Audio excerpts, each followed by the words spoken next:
Please welcome to our show, good friend of ours from the fashionable east coast of Scotland in the exclusive kingdom of Fife. Centre of the universe. This woman does not come from a republic, she comes from a kingdom. Absolutely. Up north of Edinburgh. Jean Redpath is with us here this evening.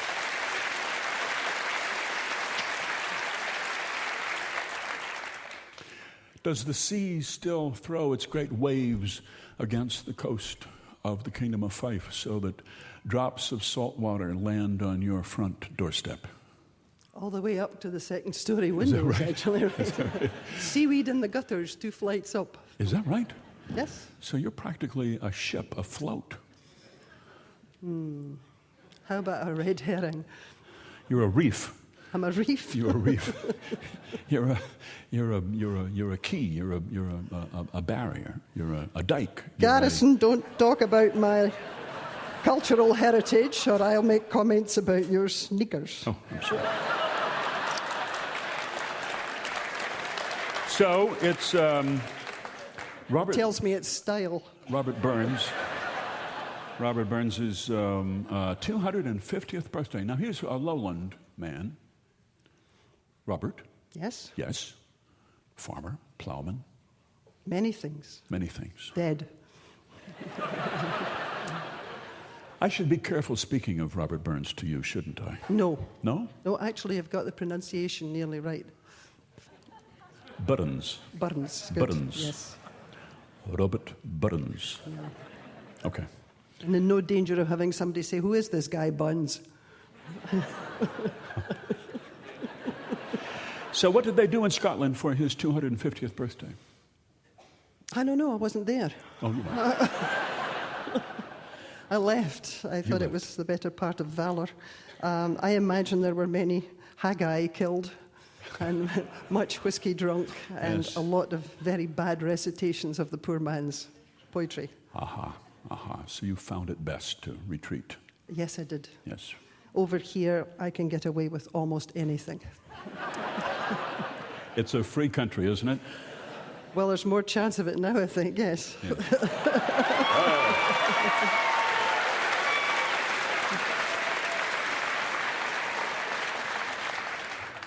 So what are you going to do for us here? Is this Well, a Robert? couple of small things. Actually, no, there are other poets in Scotland that really should get a nod in their direction. So I have 2 very short pieces here that I would like to do. For some reason or other, I suspect reasons best known to the Scottish Tourist Board, 2009 is also the homecoming year of the Scot.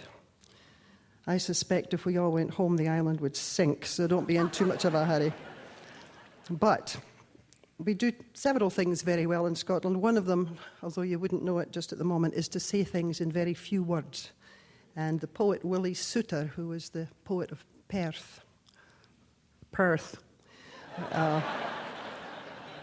is responsible for this little gem. When the rages by, the blood grows still. When the tears are dry, the bairn sleeps well. When the rock winds lower, sangsters begin. When the sang is o'er, the quiet comes in. And more poets than Souter have things to say about Scotland. There's a wonderful quote from the late Hugh MacDermott, who says, "The rose of all the world is not for me. I want only for my part the little white rose of Scotland that smells sharp and sweet and breaks the heart." And from the Gaelic tradition, I don't speak Gaelic, not a word, at least not a word that one should use in public. Why do you always pick those up in a foreign language? This is an English translation in praise of the island of Mull, Eilean Mulach. Whither I wander east or west, waking or dreaming, thou art near me. Joy of my heart, Eilean Moola. Peat and heather, how they call me, little white bothan by the hillside. Joy of my heart, Eilean Moola. Where I wander, east or west, waking or dreaming, thou art near me. Joy of my heart, Eilean Moola. Sing ye o the coolness of sky, Haris Sorek, or fair Iona. Joy of my heart, Eilean Moola. Come to Scotland.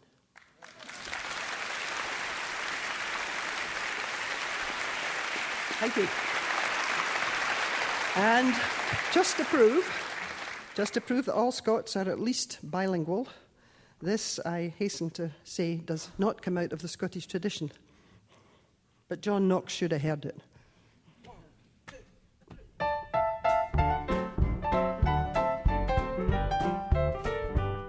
Well, a funny thing happened on the way to church last Sunday.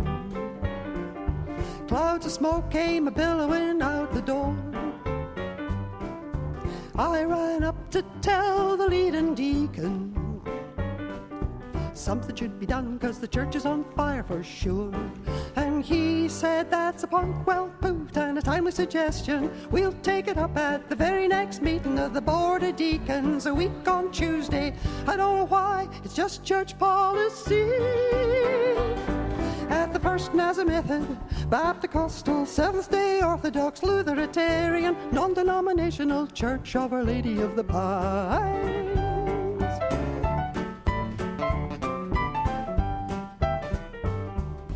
We were back in church the very next Sunday, in a tent bought and paid for by the building fund. I stood up to tell the congregation, there's a tornado coming, everybody run. And they said, that's a point well put and a timely suggestion. We'll bring it up at the very next meeting of the Board of Deacons, week from Tuesday. I don't know why, it's just church policy.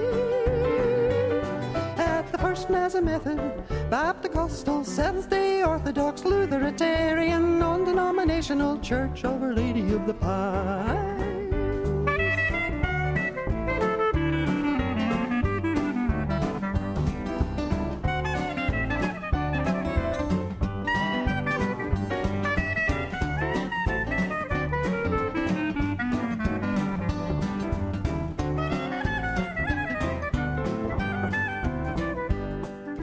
We had an open-air meeting the very next Sunday, when the trumpet sounded and the clouds were rolled away. I stood up to tell the congregation, lift up your heads, 'cause the Lord is a-coming today. And they said, that's a point well proved and a timely suggestion. We'll bring it up at the very next meeting at the Board of Deacons, week on Tuesday. I don't know why, it's just church policy. At the First Nazareth Method, Baptist, Seventh-day Orthodox, Lutheran, non-denominational Church of Our Lady of the Pines.